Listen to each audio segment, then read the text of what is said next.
وزیر اعظم شہباز شریف سے سینئر وزیر سندھ شرجیل انعام میمن کی ملاقات، سیاسی صورتحال پر تبادلہ خیال۔ ملاقات میں صوبے میں امن و امان اور ترقیاتی منصوبوں پر عمل درآمد کا جائزہ لیا گیا۔ ذرائع کے مطابق کراچی میں وفاقی ترقیاتی منصوبوں کے امور پر بھی گفتگو کی گئی۔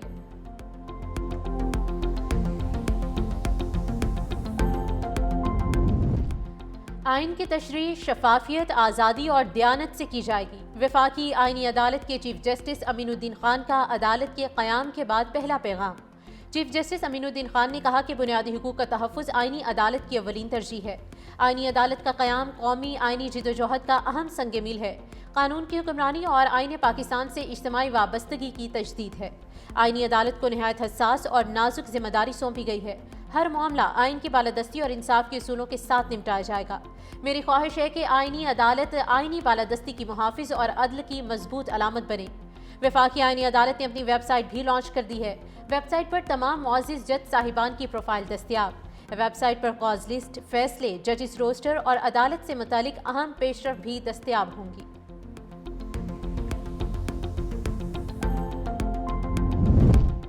پاکستان میں غیر قانونی سگریٹ سازی سے سالانہ 300 ارب روپے کا ٹیکس چوری ہونے کا انکشاف۔ آئی ایم ایف کی شرط پر ٹیکس چوری روکنے کے لیے اہم فیصلہ۔ سگریٹ سازی میں سیلز ٹیکس اور ایف ای ڈی چوری کی روک تھام کے لیے 2 نئی چیک پوسٹ قائم کی جائیں گی۔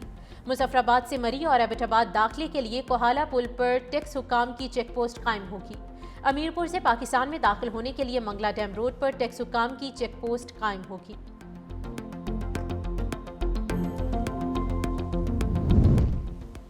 نائب وزیر اعظم وزیر خارجہ اسحاق ڈار کی ڈنمارک کے وزیر خارجہ لارس لوگھے سے ملاقات۔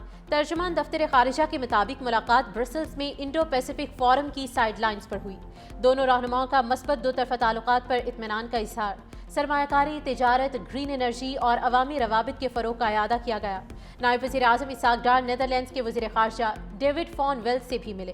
وزیر خارجہ اسحاق ڈار کی برسلز میں سلووینین نائب وزیر اعظم سے بھی ملاقات ہوئی۔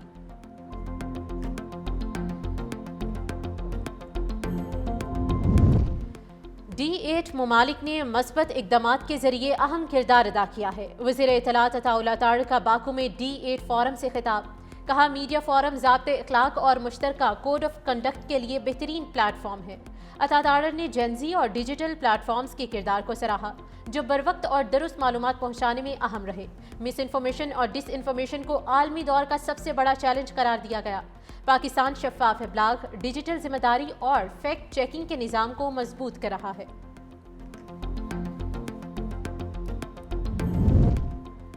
انتخابی بے ضابطگی کے خلاف ورزی، وزیر اعلیٰ خیبر پختونخوا الیکشن کمیشن کے سامنے پیش نہ ہوئے۔ چیف الیکشن کمشنر سکندر سلطان راجہ کی سربراہی میں 4 رکنی بینچ نے سماعت کی۔ سہیل آفریدی کے وکیل کمیشن کے سامنے پیش، بولے ایک ہی وقت میں وزیر اعلیٰ کے پی کو 2 جگہ طلب کیا گیا ہے، وہ اجلاس میں مصروف ہیں، حاضری سے استثنا دیا جائے۔ الیکشن کمیشن نے سماعت کے بعد ضابطۂ اخلاق کیس کا فیصلہ محفوظ کر لیا۔ دوسری جانب وزیر اعلیٰ خیبر پختونخوا نے الیکشن کمیشن کی جانب سے طلب کرنے کے خلاف پشاور ہائی کورٹ میں درخواست دائر کر دی۔ ضابطۂ اخلاق کی خلاف ورزی پر رانا ثناءاللہ کو بھی نوٹس جاری، جواب طلب کر لیا گیا۔ امیدوار NA96 فیصل آباد بلال چودھری کو بھی جرمانہ کیا گیا ہے۔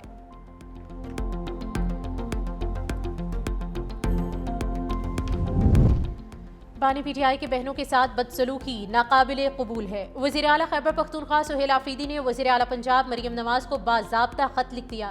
بانی پی ٹی آئی سے ملاقاتوں میں حل رکاوٹوں پر شدید تحفظات کا اظہار۔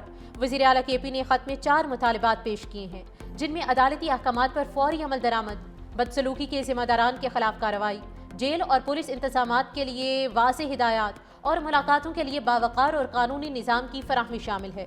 سہیل آفریدی نے کہا کہ پنجاب حکومت کو اس معاملے پر فوری ایکشن لینا چاہیے۔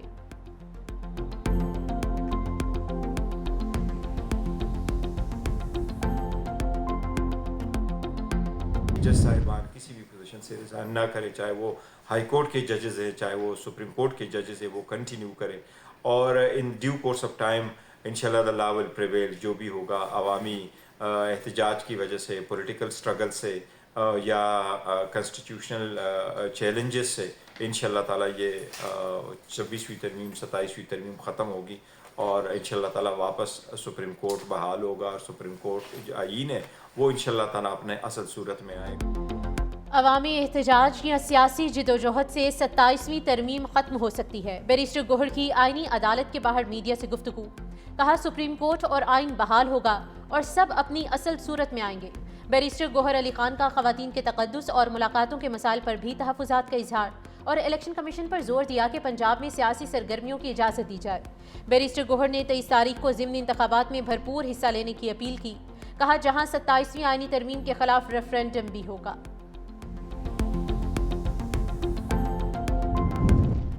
خیبر پختونخوا کابینہ میں توسیع کا فیصلہ، نئے وزراء کے لیے مشاورت شروع۔ وزیر اعلیٰ سہیل آفریدی نے قریبی حلقوں اور پارٹی قیادت سے مشاورت کی۔ کابینہ میں مزید 5 وزراء، 3 مشیر اور 5 معاون خصوصی شامل کیے جانے کا امکان ہے۔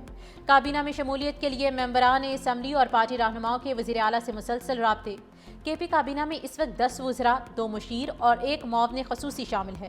نئے وزراء کو جنگلات، تعمیر و مواصلات، اعلیٰ تعلیم، زراعت جیسے اہم محکموں کے قلمدان دیے جائیں گے۔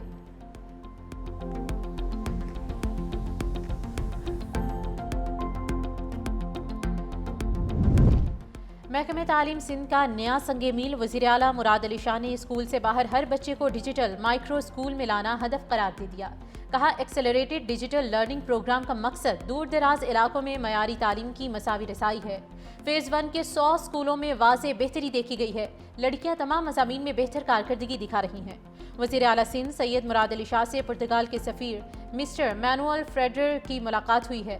ثقافت، تعلیم اور سرمایہ کاری کے فروغ پر تبادلہ خیال کیا گیا۔ پرتگال کے سفیر کا سندھ میں سرمایہ کاری اور ثقافتی روابط بڑھانے میں دلچسپی کا اظہار۔ پاکستان نے چائنا میں اپنی مصنوعات کی مارکیٹ تک زیادہ رسائی دینے کے لیے اقدامات کا آغاز کر دیا۔ وفاقی وزیر تجارت جام کمال خان کی 365 نیوز سے گفتگو میں تصدیق۔ کہا پاکستان اور چین کے موجودہ فری تجارتی معاہدے پر نظر ثانی کی جا رہی ہے۔ موجودہ ایگریمنٹ میں تجارتی توازن نہیں اور پاکستان چاہتا ہے کہ اگلے معاہدے میں بیلنس کا عنصر شامل ہو۔ کچھ پروٹوکولز کو تیز بنیادوں پر مکمل کرنے کی کوشش کی جا رہی ہے۔ پاکستان اور چین کے درمیان اپریل 2019 میں فری ٹریڈ ایگریمنٹ طے پایا تھا، جس کے تحت پاکستان 313 مصنوعات چین کو ڈیوٹی فری برآمد کر رہا ہے۔